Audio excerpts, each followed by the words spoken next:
Hojik lamdam masida tokliba irang asi Indian Constitution piriba law and order gi framework ado center amadi state Leingak na ningthina amadi matam chana implement toba ngamdabadagi thorakpane irang ni haina Mpcc gi president hanigi chief minister Okram Ibobi na Leingak ta Maral Shirakli BT Rota Leiba Party asigi office cha pangthokiba paugi mifam mamada wafam masi fongdok laduna mahak na hai ngarang Kangpupi district amadi None district mafam anida thokiba laibak tiba thodokta punna miyoi mari sekiba aduga miyoi kaya amana asok apannang kiba thodok adu yamna laibak tibane asumna laman kumnaba manba mawongda chatanarakliba thawong ase furup amatana makata na chathabigano law and order habasi state ki subject ni kumjali singani kulhumdoi gi me ahundagi chatarakliba irang asi India Leingak na lushinba ngamdana leidingai cherak asida lamdam mashida leidiba furup amaga onsinaduna hingsha gi thabak chatharakpa asi yamna ningba kaningai ne Manipur mai hauna chaklaba fawada India Leingak na tumina yengduna leithokliba asigi marumda kari karamba aronba agenda leiribano India Leingak na mihat mipun asi kayam kuina yengduna leigadoribano aikhoi amaga hatok narabaso board karaga loire haidibra wafam ashige mayek laraba khudam haibabu mai hauna chakliba Manipur gi irang asi lakshinaba thamliba Central Security Force sing mikhal na hena lui haiduna lothokribadune center amadi state Leingak paidiba BJP na Manipur da chalaidiba law and order asi karamba makhal gi law and order no khangdre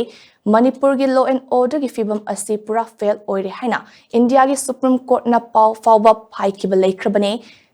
laibak tibadi paliba Leingak asidi Supreme Court na haigera praja miyam gi kholau oigera tasinada khangsinada ningaidana leithokle ngarangi thodok aduda Ashok Apan mishimina thokiba do Congress Party na akanba mawngda condemn tawi democracy chatpa laibak amada violence ki mafam leite aikhoi masel hatnabana issue asigi solution purak pangamloi madugi mahut wakhal intana warishanaduna haukraba thodok sing kauthoknaduna amadi amana ama ngakpiba mathau tai aigi khudong chaba yenglaga laman khumnabagi wakhalon asi thadokpiu migi achiba tanja yengduna laman khumnaba haibasi wakhal yamna pikpa pangdaba migi lichetni haina mahakna haiki thoiba thodoksinje aidi akhoidi yamna pangdaba haibtare laman khumnaba haibisidi lumma akhoi halaman jingna hainaba ma ningsingna eba khangani akhoi thonggan da lao haiblo madugumbai wakhansidi chakhallaba matamsidadi akhoi aidi kauthoknaraga karino akhoi phaminaraga solution ama puthokpa khaktana Manipur se yamna tangdu leitaba yamna peaceful loiba normalcy hanjalaknabagi khulai oigani haina akhoi Bapuji Mahatma Gandhi ji na hairambado akhoi amuhana ningsingi aduna sigumba any type of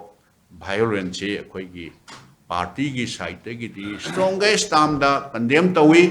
aduna masi thoktana basi kanagi daita no law and order sidi samvidhan piriba state government gi responsibility ni